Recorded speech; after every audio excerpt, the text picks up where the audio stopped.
Bran. So This is Cynthia and Brian. we got the brew tender and head brewer of Sour Cellars. So he's mostly doing brewing and production side, and I'm doing the sales side. We do deliver like self-distribution, so I'm the one. We're here in Rancho Cucamonga. Location is 9495 East 9th Street, and right across the Collision Center. May 9th to 12th, we're gonna go to Copenhagen. Oh, you guys are Denmark, huh? Celebration. We have a special beer that we make for Mikkel Beer Celebration Copenhagen. Oh, cool. So we have a collaboration with them. That beer, special beer, will be released only at that location and here after we come back from Copenhagen. So, And this is the 1919, right? yeah, this is the 1980. Specific for Copenhagen, right? Yeah. And we're going to release it in-house in the tasting room on May 18th, Saturday meeting. That's awesome. So Saturday, May 18th, tasting room. If you want to get a taste of this, come here. May 18th.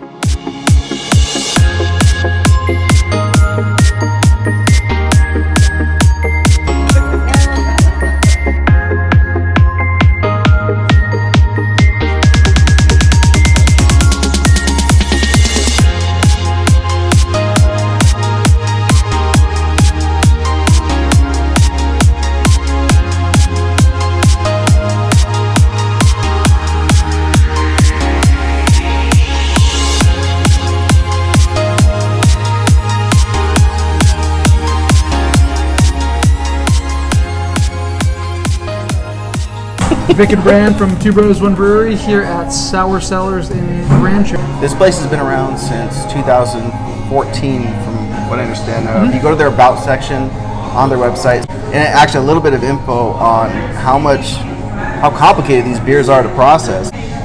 A lot of room for error when brewing these beers. So anybody that likes sour candy, like you probably already like sours but don't even know it yet. We'll just go with that. Come down here. If anything, because this is going to be your best variety. Spot. Like I mean, like you get the atmosphere. If you like the haunted, he mentioned the haunted mansion kind of vibe to it. The Victorian style actually is bringing the originality into the 21st century. So sours do have a history of at least 100 years old. Oh, so it's like you essentially feel the age, like you feel like the era that it was made in. Birthed in, yeah. So it was birthed in this era, in the Victorian era. So this is kind of what they're doing, is bringing that vibe into this atmosphere. They have 300 barrels, 300 oak barrels. Yeah. That is. There's both varieties. They have Zinfandel like wine barrels. Yeah. They have whiskey barrels. Let's make this happen. Oh. All right, without further ado, we're gonna go ahead and tackle our first one, which is Jammiest Bits of Jam. And the hash. That's a kick in the face. It reminds me of wine, like a carbonated wine. Yeah. I understand why people are coming back for this one. So the super batch Super 2 batch sitting 2. at 6.4. Down the hatch. It's like having a sour peach in my mouth. He loves his peaches. The only thing you're missing is cream. Peaches and cream, fuzzy peaches. Oh, wrong one. That's going to be an interesting mix. I could smell this all day, man. 2, that's... Down the hatch. Down the hatch. The vanilla beans are very subtle, but raspberry you can taste for sure. I kind of want another one of these. This one and the first one is pretty good. It's Breaking Camp. Breaking Camp, 5.3. 5.3. Golden sour with black raspberry. I'm done smelling it. I'm ready to drink it. Down the hatch. If you like Merlot, Yep. Merlot.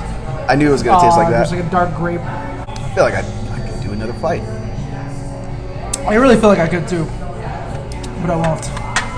This is the whiskey one. Smell that one. All right. Well, this is the Darkle, 11.6. Let's sparkle, sparkle. With Sparkle, the darkle, sparkle with the darkle. Darkle. Down the hatch. I can't tell this is 11.6. This literally tastes like the barrel. Like if I stuck my head inside of that barrel and just licked the inside of it. Just getting in there.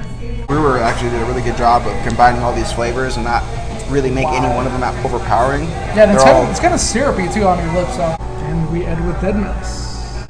No Cascade. Isn't that the weirdest thing that is I remember?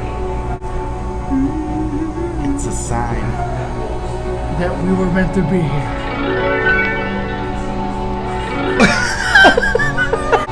All right, Two well. Bros, One Brewery here at Sour Cellars in Rancho Cucamonga. Thank you, Cynthia, for being so kind to us. And Brian, the head brewer. Thank you, Brian, for having us here and allowing us to film. Anyways, check us out on our Facebook, Inside the IE, Instagram. Monkey_chuckles. And Twitter, which is Monkey Chuckles together. To be continued.